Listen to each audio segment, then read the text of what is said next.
Marvel's TV, where the underground meets the playground. I'm Josh Williams. And I'm Jeff Rappaport. And our guest today... My name's Richard Hoak. Hey. And I grind. That's right. Your current project is Old Head. Old Head, yes it is. People might also know you from Brutal Truth. Brutal Truth. Total fucking Destruction. Peacemaker. Anything else in there? I just played drums on a couple Bastard Noise tracks. Look at that. But that was just sort of filling for them between drummers, but I'm actually kind of psyched for that to hear that. When's that coming out? I don't know. All right. We'll look forward to it. I do. Nice. Jeffrey, why don't you start with the formal questions? Yeah, I have a very formal question. Would you consider yourself a Renaissance man? Gee, I don't know.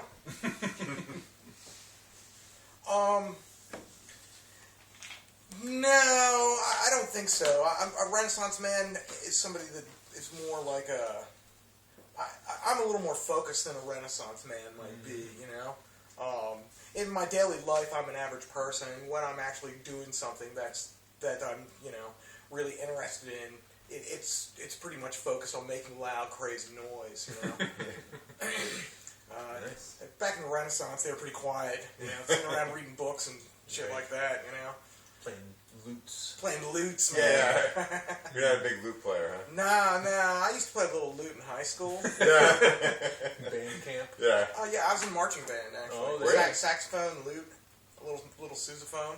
Yeah. What's a no sousaphone? drums? A marching tuba. Ooh. It's the sousaphone is the fiberglass white thing that wraps around, you know? The big deal in high school band was that if you played the marching sousaphone, you could wear a beret. Otherwise, you had to wear the really big, high marching band hat, you know? Yeah. So the berets were all the rage. You just got out of wearing the hat, you know? It was less embarrassing. Yeah. Looks like you're setting yourself up to be a chef. Those big giant hats. Yeah, or it's like the guys that guard the queen, the beef eaters. Oh, yeah. Toy soldiers. Yeah. Never trust a guy with a beef eater. Yeah, so it was like white beef eaters. Yeah. Oh, none of them? Don't trust any of them? Just the term beef eater throws me off. How would you describe the difference between death metal and grindcore to somebody that's just like new to the scene? I wouldn't, man. I wouldn't like hang out with people who are new to the scene. And tell me what kind of music to listen to, man. I hated when people did that to me, and I would tell them like this band's crazy or that band's crazy, you know. But it's beyond the point now. There are genres of music that I don't even know what they are, you know, deathcore or moshcore. Sentence-core, we talked about that in our last show. What is it? Sentence-core. It's just bands with like a sentence for a name, like All That Shall Perish or something What about like that. Gent? Gent? Oh yeah. You know what that is? That's another thing. I have no idea what it is. I still don't know what that is. I'm not sure, but... I know, like, I wrestled a bear, but I don't even know their names. So how can I say to some kid, oh, look, this is grindcore and this is death metal, when I don't even know what kind of music I wrestled a bear once plays? Sentence-core. Yeah. We're just making that stuff up. With like when it's like one word all put together. Right. Yeah. You know how there's like the bands that they have like 3 words, but it's just like one. It's actually one word. Yes. Like I wrestled a bear once. Dead bodies everywhere. Yeah. Job It just for a says cowboy. Yeah, job for a cowboy. Cowboy. Like who names a band that? Kids. Fancy kids. Kids. Hey, so the Old Head CD and band is a little bit of a departure from the other bands that you've been in with, Brutal Truth and Total Fucking Destruction. What kind of drew you to this band? Mostly hanging around with Megadan, who's the vocalist on this Old Head album, or in the Old Head. He's sort of the ringleader of Old Head, and I met him when he was doing a lot of driving and tour managing and merch sales and stuff like that for TFD and Rumpelstiltskin Grinder, and even a little bit for Brutal Truth. And he was always like, yeah, I want to start this thrash band. It's going to be like this mega thrash band, and, you know, it's going to rock. And, He likes the word mega. It's going to be like, you know, whatever. So one day we were like, okay, yeah, let's just do it. So it took like a year or two to like write all the songs and put it all together, but that was like the finished project of Megadeth's thrash rock vision. Thrash rock, right? Yeah. Nice. Did you ever notice? Probably about, it must have been when I first started doing Metal Rules, probably about 15 years ago. But then it was, maybe actually this is more like 12, 13 years ago. But 94. I would interview all these people about, no, That's not that was 19 94. Now you're really throwing me off. No. But I would interview like all these, like I get a lot of like demo tapes and stuff from like French death metal and grind metal. Every single band said, "Brutal Truth is my #1 influence." Do you remember that era? Do you still have that? What is it with French death metal grindcore that every single one of them cites you guys as an influence? Grind is huge in France, actually. You know, both Brutal Truth and Total Fucking Destruction are like proportionally larger in France than they should be, I guess. You know, like TFD has played Hellfest, which has like Black Sabbath headlining and hundreds of thousands of people that go to it. You know, not that we played one of the smaller stages or whatever. You know, but I don't think we could have done that anywhere but France. You know, nice. And Brutal Truth plays Hellfest regularly. You know, it's a huge festival. People in France are crazy for music, I think, and crazy for grind as well, you know? It just seems like a strange, like, to me it just seems... I don't know. It was every French band. You know, grind is also huge like that in the French part of Canada, like in Montreal and Quebec. There's always been sort of crazy bands in that same sort of framework and time period that you're talking about in France there as well. I don't know, maybe it's all the red wine and, something cheese. Culture. Sneaky cheese, it's something cultural. Interesting. Danny Lilker has a big reputation as a stoner, obviously, somewhat, right? What? I have no idea, man. No. I can't comment on that. So that would only be hearsay. Oh, so I guess I can't just ask if he still gets as baked as he used to. I have no idea, man. I have no idea. I wouldn't want to speak to that. What kind of person? I can only imagine, but like I said, I wouldn't want to speak to it. Anyway. What kind of person is your typical Brutal Truth fan? I think your Brutal Truth fan is like how I sort of declined to answer is this death metal or is this grindcore? Right. I think your Brutal Truth fan is the same kind of person that would decline to answer that or doesn't really care whether it's a death metal band or a grindcore band,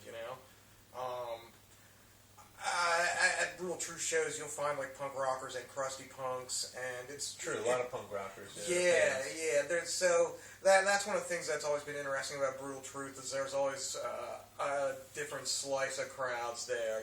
If you go to a Grateful Dead show or a Cannibal Corpse show, everybody has a Cannibal Corpse or Grateful Dead shirt on. They all go to every view and that band plays, and they buy the shirt, and the bands play the same thing, whatever, and that's cool, But it's interesting that at Brutal Truth shows, there's always a lot of different sort of people there, And even when, some drunk old guy staggers in off the street, who's never heard heavy metal before, he'll be like, oh, wow, and the people that get it sort of get that musical thing with Brutal Truth, where it is heavy and it is crazy music, but it's not necessarily a particular kind of music, So I guess at least the first step with a Brutal Truth fan is that they have to be, open-minded enough to make that sort of leap that this band doesn't sound like what they're used to listening to, and wherever they come from, they at least have to make that leap,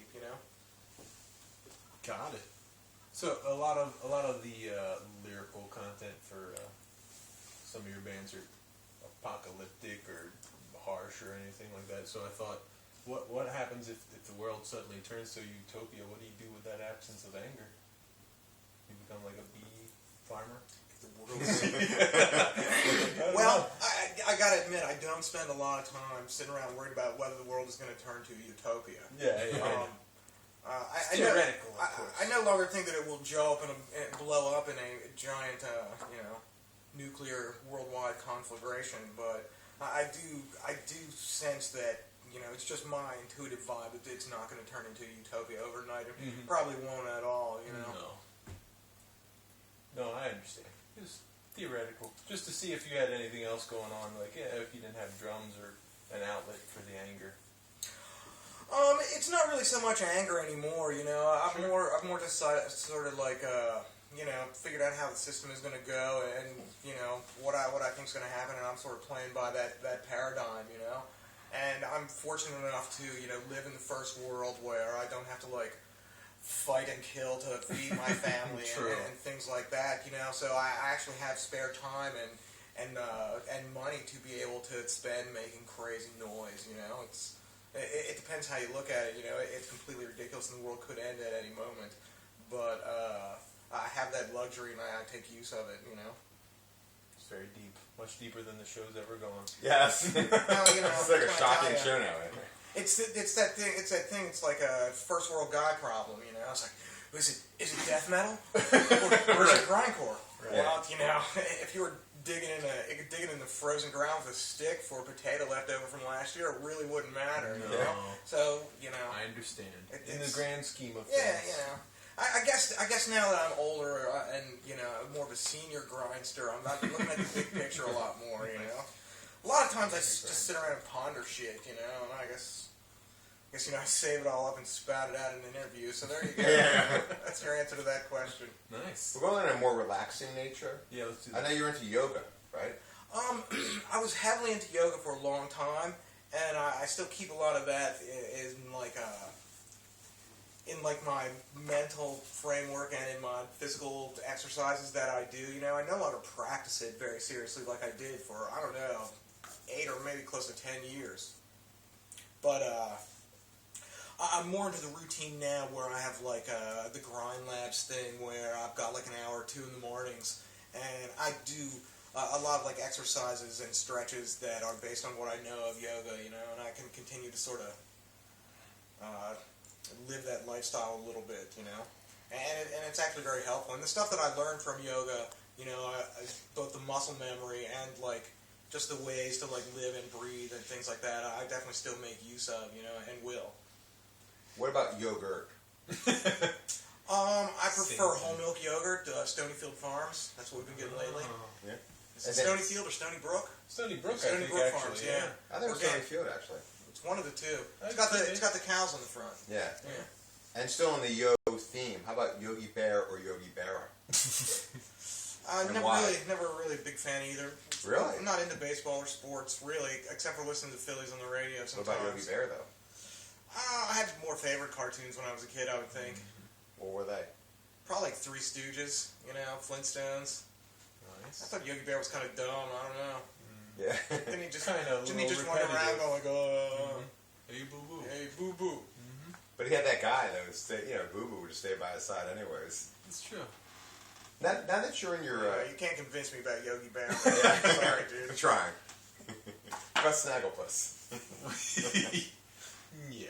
Now that you're in your 40s. I'm sorry to out you like that. Yeah. I'm in my 40s too. Well, you know, people know. It's even now. People know? Okay. People know about this. Do you find it like after a night of grinding, you're much more achy in the morning?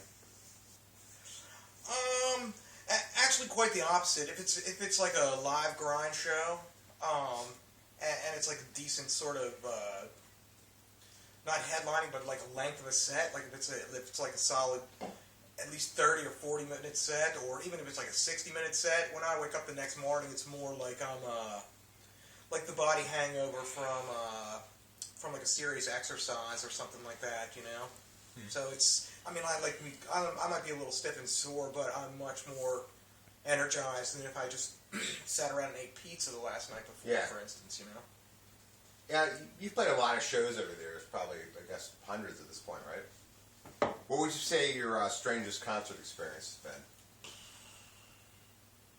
Not necessarily the worst. Yeah, just strange. bizarre. Strangest. Yeah.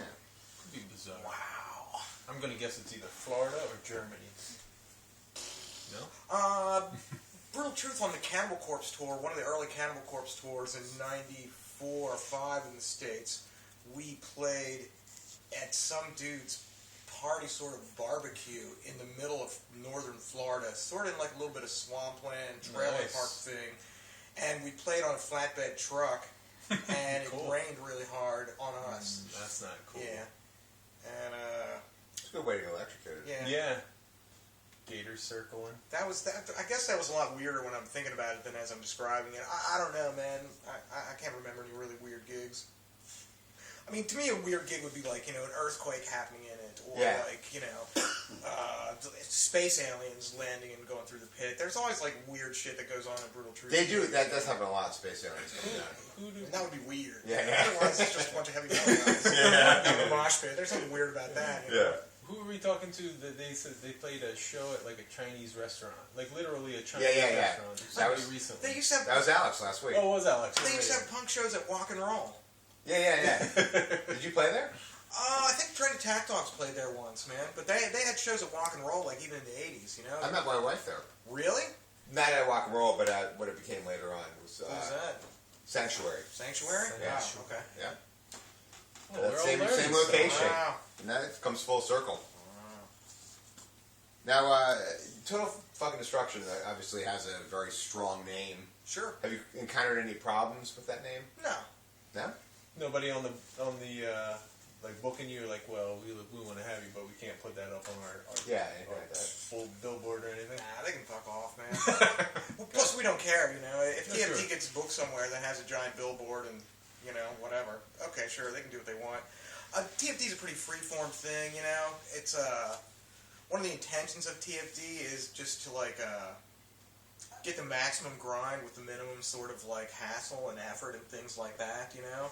So I don't really. It's not a thing like maybe with Brutal Truth or with bands like when I worked as a booking agent, where like, okay, this is headlining act and our name has to be that big, you know. If we get there and somebody has like Turtle Fucking Destruction instead of Destruction, I don't really care that much. That would be fun. That would bother you. Turtle Fucking Destruction. And with TFD, a band like that would like you can always do something like squirt ketchup on the sign or something like that. Right. It's not like where you have to play by all the rules. You know. Yeah. That's funny. Now I noticed that in almost every time I see you, except right now, you don't have your shirt on. Do you like having your shirt off? He stalks you. Yeah. By the way. I feel like just every interview, I have been doing shifts at the Topless Bar. Yeah. So you're saying I don't have a shirt on? You mean at gigs? Yeah, well, I've just seen a lot of. There was even actually, I saw the Cooking Contaminated thing that you did. You had your shirt off for that too. Well, I was wearing the apron. I had the, okay. I had the costume. That was. I mean, that was I was in character for that. Yeah. There was a whole thing with that. Man. Okay. So that's not a thing. You just like having your shirt off all the time. No. When I play live, I can't put a shirt on because I'd sweat like a pig, and 5 to 7 minutes into any set of grind that I'm playing, my shirt is like dragging down on me, and just dripping and stuff like that. So it's better just to take it off. I can use a towel and stay drier because it'll drip down my arms and stuff. It's more of a technical, logistical sort of choice rather than fashion. Yeah, okay, it wasn't a statement. No. Now you guys have, Brutal Truth has the Guinness Book of World Record for the world's shortest video. Yeah. Did you get like a plaque or anything for that? I have no idea, man. They got that before I was in the band. I think that was more the thing where like Eric hired a good publicist of that year, had a good publicist working for him that year, Because for that stuff you got to solicit and then get it in or whatever, And since that came out, technology has gone wild, and there have been a million bands that have been like, oh, we'll make the shortest video, So now it's down to like 2 seconds. Whatever the micro capacity of your software program on your iPad is to make the shortest video. I think it may be obvious you could make a video that's like in 20th of a second if you wanted to. Right. That's not really a video, is it? No. That's a still frame. You guys actually had videos like 214 photos or something like that. That's what Collateral Damage video was. Yeah. That guy Tom Asman put it together. And, like, the song itself is, click, click, click, click, 2.18. So for each of those dunks or whatever was a different image that flashed by, and then the explosion was a bump. Yeah. And keeping in mind that he made that, I don't know when he made it exactly, but that album came out in '93 or something like that, 92, whatever. So at that time, when you were making that kind of thing, you had 2 VCRs and a little thing with a joystick between them. Right, and, a lot more challenging. So, like, he might have spent 2 days making that video or something like that, whereas today you could just, like, download all those images off the internet and line them up. And it'd be like 13 seconds, yeah.